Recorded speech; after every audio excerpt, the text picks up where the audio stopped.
Hello, and welcome to Craft Chocolate TV. My name is Dylan Butterbaugh.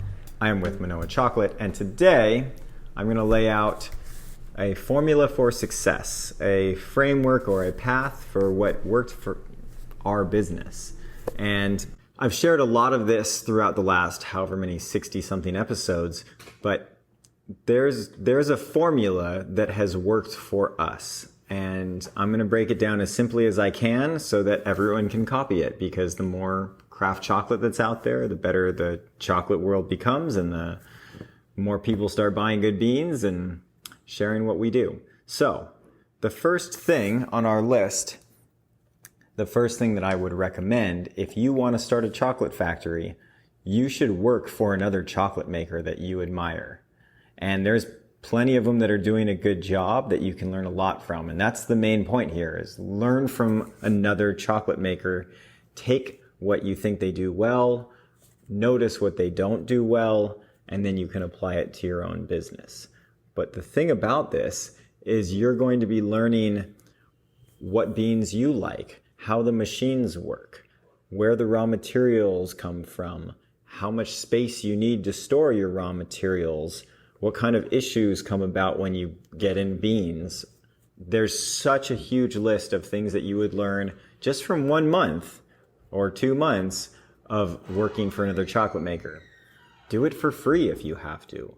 There's great chocolate makers in Europe. There's great chocolate makers throughout the United States. So I strongly recommend it, even if you have to work for free.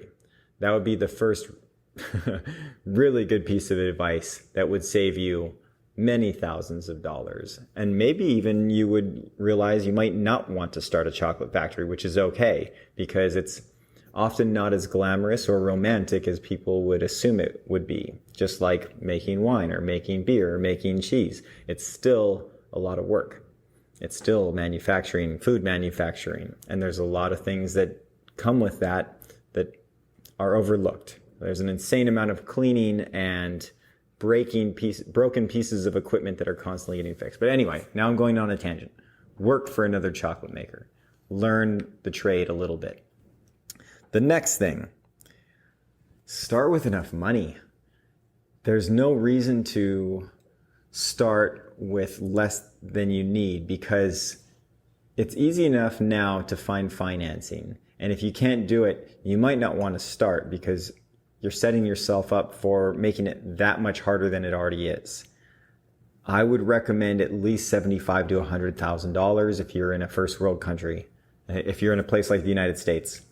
That being said, I started with 2 loans of about $15,000 and about $5,000 of my own money. So I started with 35 grand. It was not even close to enough. I started with the smallest pieces of equipment. It was awful. I strongly recommend not starting that way. I would never do it again that way. And I can't believe that we survived. But if you can live at your parents' house, you got one advantage there. So start with enough money. I'd recommend a scale of 2 stone grinders. 2 25-kilo wet stone grinders is a place to start if you're trying to start bare bones, as small as possible. And you can get those for a few $1,000s a piece from India.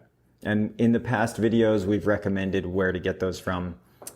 We've never done it that way. We started with a cocoa town, 2 like really small cocoa towns, the 5-pound ones. We then eventually got 2 cocoa towns that were 25 kilos each. So that's about 55 pounds of chocolate. We were churning those over at one point every 3 days. We would empty it and immediately reload it. And it would spin for 3 more days. We'd empty it and immediately reload it. And so that's how I knew that things were working. First it was 1 like that, then it was 2 like that. And then we took a very massive leap into a ball mill that did 120 kilos in 3 to 4 hours, which made better chocolate faster.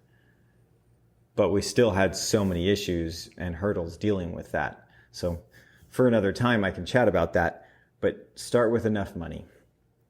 Number 3, focus on retailing as much as possible, especially if you're going to start small, because that is your cash flow. That is how you're going to scale your business. That is how you're going to put a face to your business. That's how people are going to get to know your company and your brand, because that's what you're doing. You're getting your brand out there. You're getting people to talk about it, take it home to, after dinner parties, and they're going to learn that you make chocolate. People are going to start coming back. They're going to find it interesting.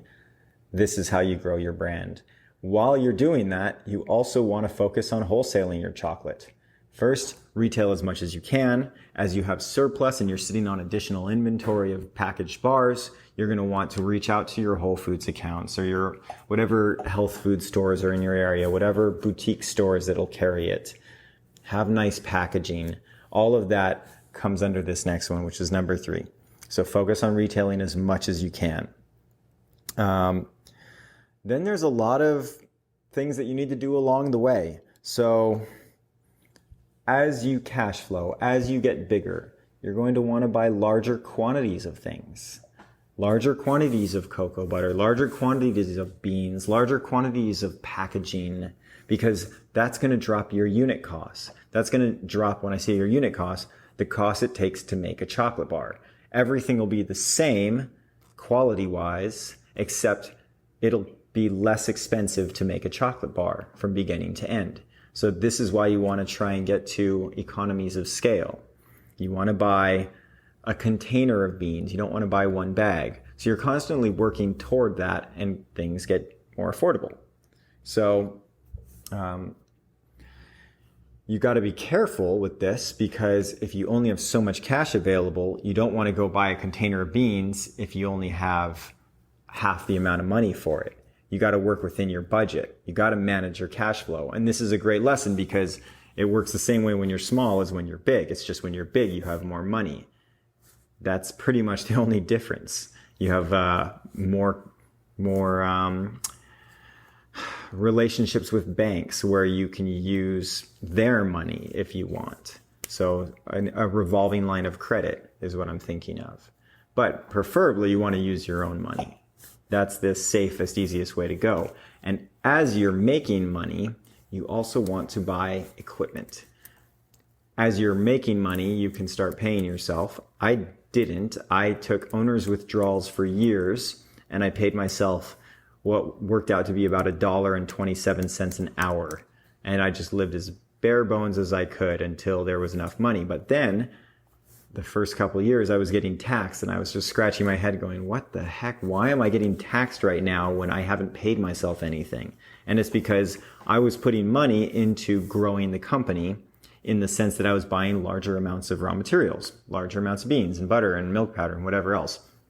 And as a manufacturer, as a chocolate maker, that counts as profits and cash in the eyes of the government until you sell it, which also counts as profits and cash. But you don't have access to that money to even pay your taxes. So I had to start borrowing money, and I got very upset, and I realized, you know what? I don't want this to happen to me again. I am going to buy equipment. And that's when we started buying the first things like our 12 kilo coffee roaster, our flow wrapping machine, because here I was staying up till 2 a.m, hand packaging chocolate bars, and I was getting taxed, and I was just so mad. So that drove me into buying larger pieces of equipment, and we haven't stopped doing that. So, I gotta say, it gets a heck of a lot easier as you get bigger. Next thing, get an accountant. I made mistakes in the beginning when I was trying to do my own accounting, and in my fairness, we didn't have enough money to even pay an accountant at that time. This goes back to number 2, start with enough money, but get an accountant who can help you file your taxes properly and give you a financial statement. This will give you a different picture of your business. There's a feel, it's like a finger on the pulse kind of feel that someone who spends a lot of time in their business has. It's a whole different perspective when you actually see the numbers month to month to month to month. And you see what's going on and how much is owed in accounts receivable and how much is getting out in accounts payable, how much inventory you're sitting on in value. All of that really helps to see on 1 or 2 pages of paper each month. So a proper accountant really helps.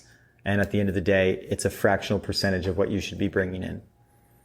One of the last things that has been extremely helpful is having somebody with engineering experience or handyman experiences, preferably engineering experiences, because we are food manufacturing. And as you get bigger, things become far more complicated. And you're going to need somebody who understands how solenoid valves work and how electricity generally works, mechanical engineering. That's all the world that we're in. So hopefully this helps. Thank you for watching Craft Chocolate TV. I will see you next time. Cheers. Happy chocolate making.